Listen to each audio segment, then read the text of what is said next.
Thank you very much, Mr. President.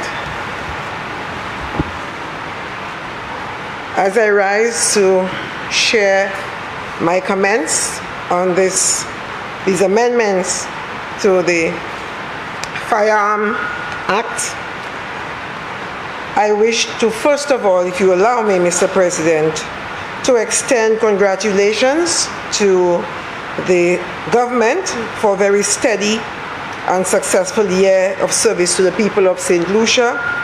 And I look forward to another year of putting St. Lucians first in a bigger way. I also wish to congratulate the Prime Minister of St. Lucia, the Honorable Philip J. Pierre, and the former Prime Minister, Honorable Dr. Kennedy Anthony, who celebrate 25 years of unbroken parliamentary service to the people of St. Lucia as well as the people of their constituencies, and we wish them well in that extraordinary journey. Mr. President, I stand to support fully the amendments that have been proposed to the Firearms Bill. Because, Mr. President, we must deal with crime and violence in this country. And I applaud the efforts of the government to deal with crime. And one way, Mr. President, to deal with crime is to prevent it. And I want to quote a criminologist, an Italian criminologist, jurist, philosopher, economist, and politician whose theories influence laws in the EU as well as the rights, US rights in the US Constitution, Cesar Beccaria, who offered that government should work to prevent crime rather than focus on punishment. That is exactly what our government is doing in these amendments, trying to prevent crime. And the question is how? Bear with me, Mr. President. Because one may argue that these amendments deal with punishment, severe punishment, and this may be so. But Beccaria also stated that legislation is not about punishing people, but to serve as a deterrent, unquote. Legislation is not about punishing people, but to serve as a deterrent. And this is what we are attempting to do. He says further, this type of prevention, which we're talking about legislation to prevent crime, where it will be effective, where the threat of punishment outweighs the urge to commit a crime. And as you consider penalties, as we indicated earlier and you've heard discussed by previous speakers, the penalties are hefty. Maybe one or two may not think hefty enough. But fines of $50,000 or imprisonment for a term which may extend to 15 years, to life, $150,000, Mr. President, these amounts can pay degree programs. They can build homes. They can do lots of things for our families instead of paying to the court because a person decides to have an illegal firearm. And so yes, that threat of punishment will outweigh the urge to commit a crime. Mr. President, I want to discuss a little of these theories proposed by Beccaria because it is very interesting, and I think in some way maybe it influenced what the amendments seek to do.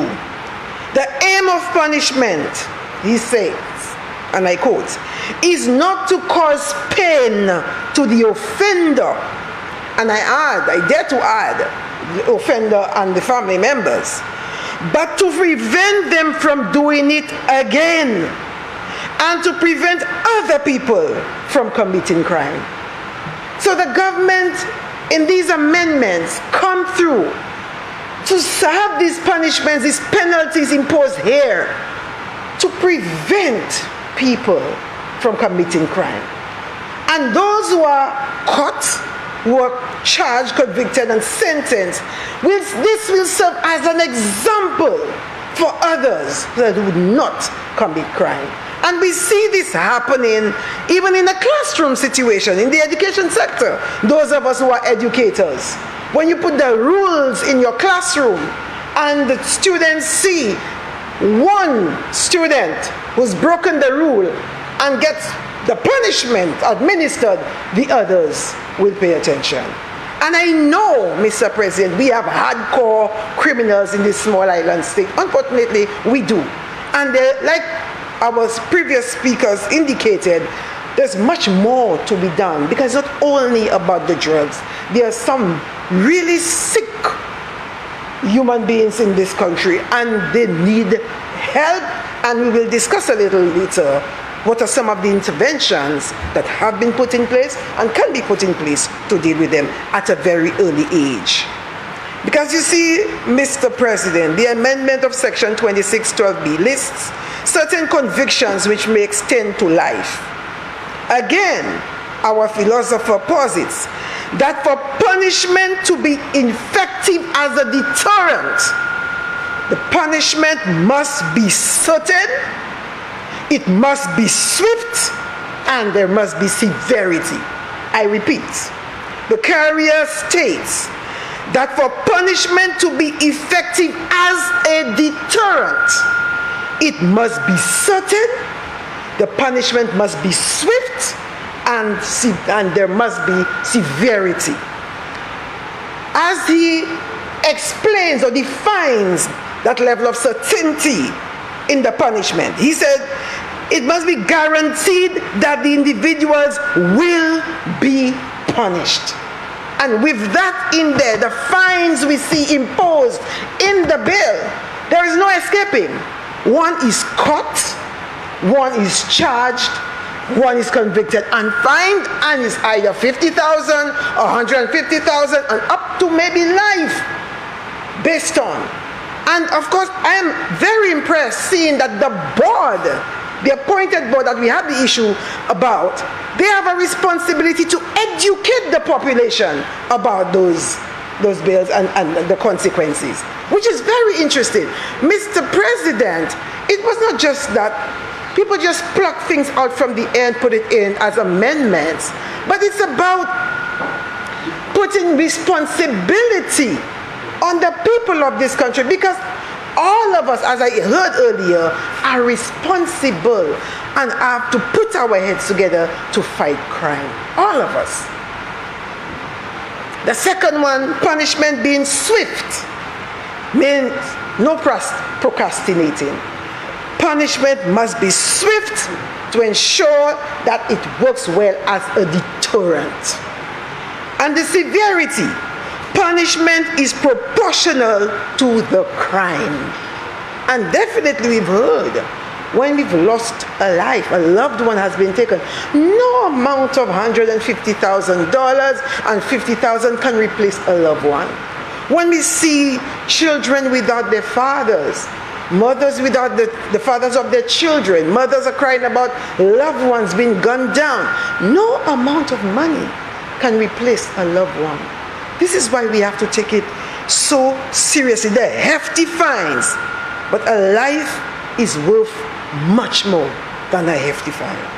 The trauma that is experienced at losing a loved one, the sole provider in a family being lost, being killed, what happens to the family? And so I'm proposing, Mr. President, that consideration can be given to a special court for firearm offenses. This seems to be the use of firearm illegal at that. It seems to be the primary instrument that is used to commit murder in this country and in the region. So this is one consideration I may throw out in this August chamber.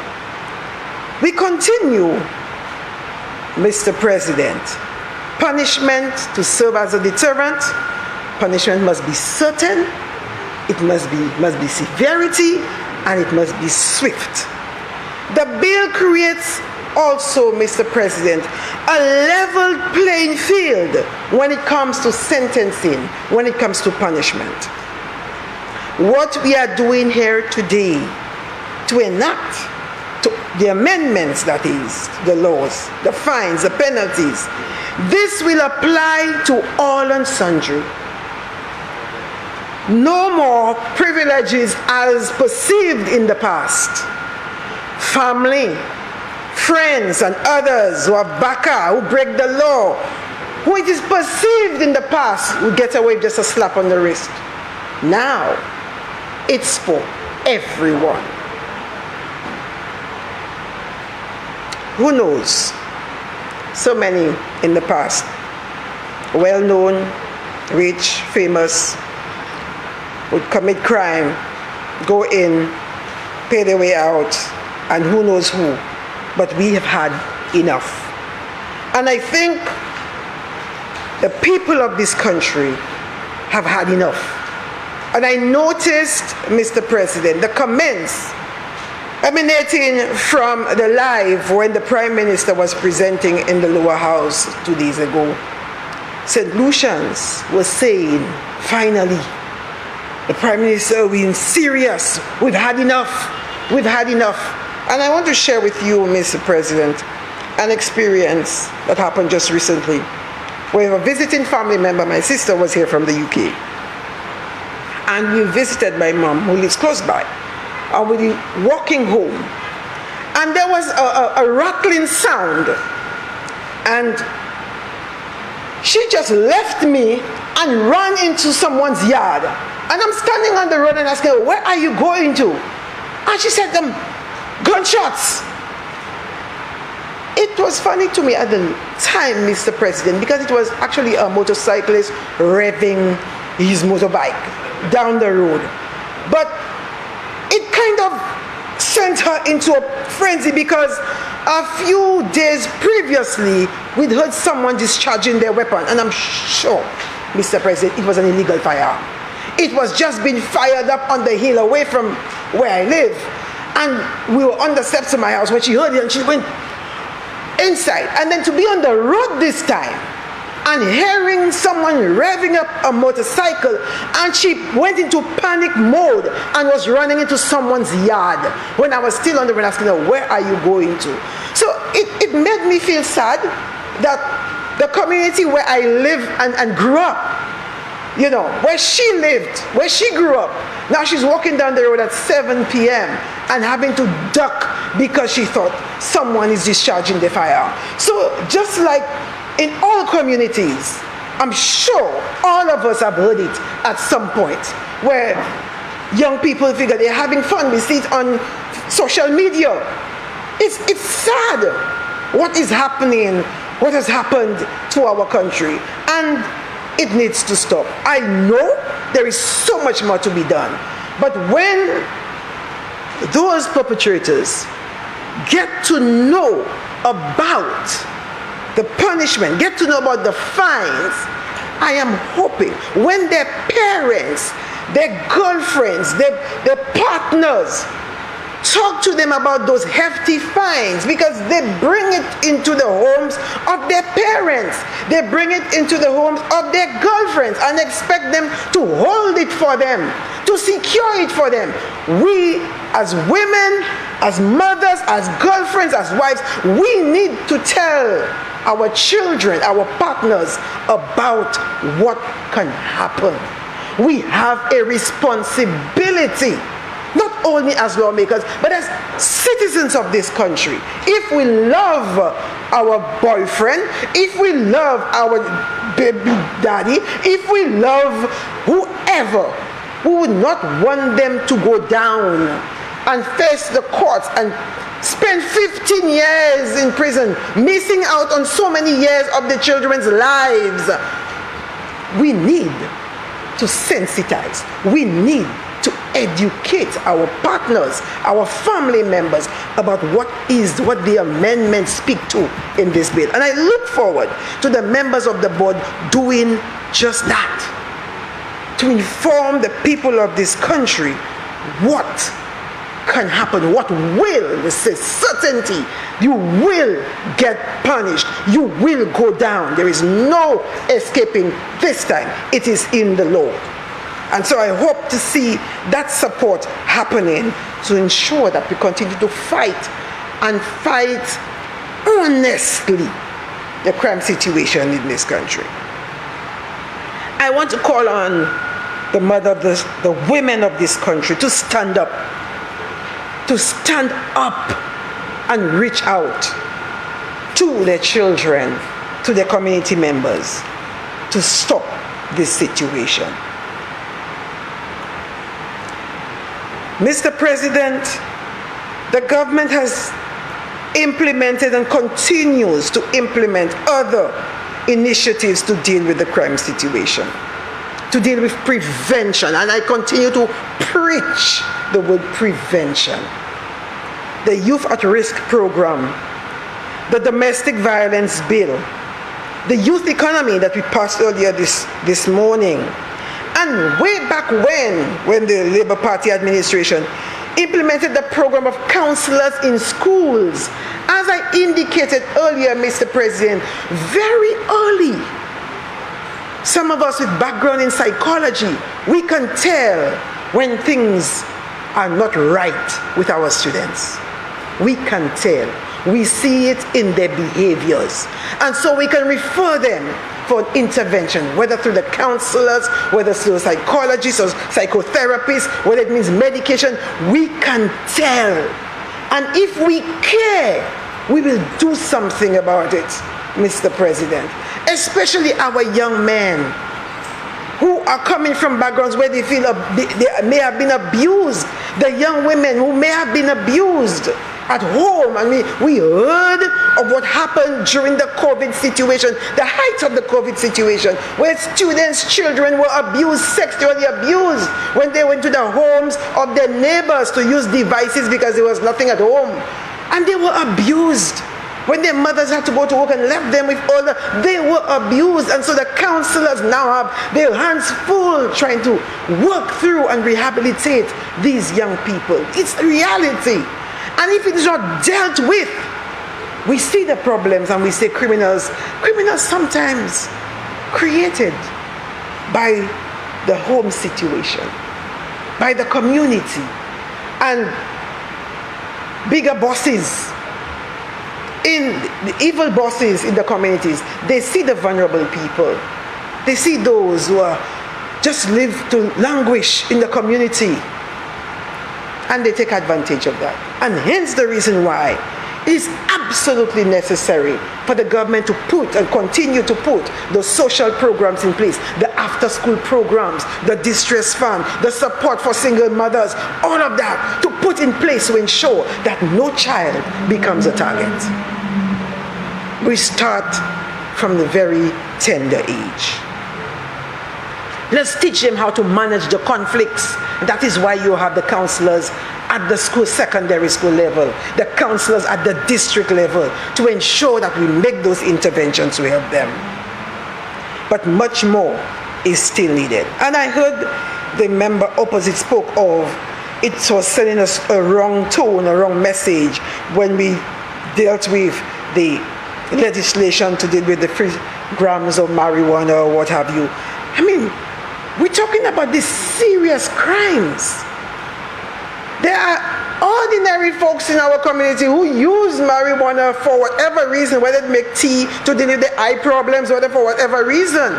You mean to me we're taking these as the criminals and comparing them to those hardcore criminals who use those kinds of weapons to gun down people like dogs? You're comparing this? These are two different situations.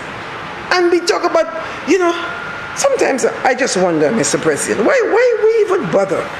Why we even bother to make those kinds of statements? It's just kind of almost irresponsible. Now, we're going on to the constitution of the board. The powers of the board to investigate an application for license or permit, to require an applicant for license or permit to appear before the board. Why not? If special branch can investigate and the commissioner can make a decision, a determination, why can special branch still investigate? The board continue to investigate and they sit with the commissioner and make a decision. What's the big hoo-ha about this? Why are we undermining the level of professionalism of our people in this country? Again, it shows what we're thinking. It's only foreigners who can do things well in this country. You mean to tell me you cannot get people who are of high integrity and are able to exercise good judgment in fulfilling the functions in this act? You mean to tell me St. Lucia has nobody who can be so unbiased and sit down in a room with the commissioner, look at applications and make a determination? We are saying we are so colorblind that we cannot do this. No wonder the one who said that, I mean, maybe we need to revoke some people's passports and St. Lucians. You understand? St. Lucians, we have it in us to do this. I will not accept this, Mr. President. We have it in us to do this. This business of calling it shameless politicization of having a board to help to go along with the commissioner to issue a license for a firearm. One of the functions of the board is to promote and oversee public education related to safe and effective use of a firearm and ammunition. We gave the board responsibilities, powers, and functions. It also indicated that the minister shall by notice publish in the Gazette the appointed the members of the board. People will know who the members of the board are. And Mr. President, in a previous life as a minister, I appointed boards. And Mr. President, in a previous life, you appointed boards. These are governed by laws. The appointment, the constitution of the boards, it's in the books. It's in the law books. It will govern, it will tell you specifically which professional, which background is necessary for a person to serve on the board. We are guided by the law. And so, Mr. President, I appointed boards, nursing council. I appointed persons to serve on the medical and dental council, to appoint doctors. I appointed people to serve on the Allied Health Board Council to deal with people who dealt with, ophthalmology and other areas like that. Specific areas when it comes to health. We trust persons to serve on boards who can appoint doctors to work in our hospitals. We put people on boards and council who will appoint nurses. We'll see that the nurses are qualified, certified before they work in our health institutions. You mean to tell me the same way we cannot have the constitution, the laws cannot guide the appointment of a few persons on the board to determine who should have a fire or who can get a license? Especially that special branch will be still involved in the investigation. We are not removing responsibility from the police.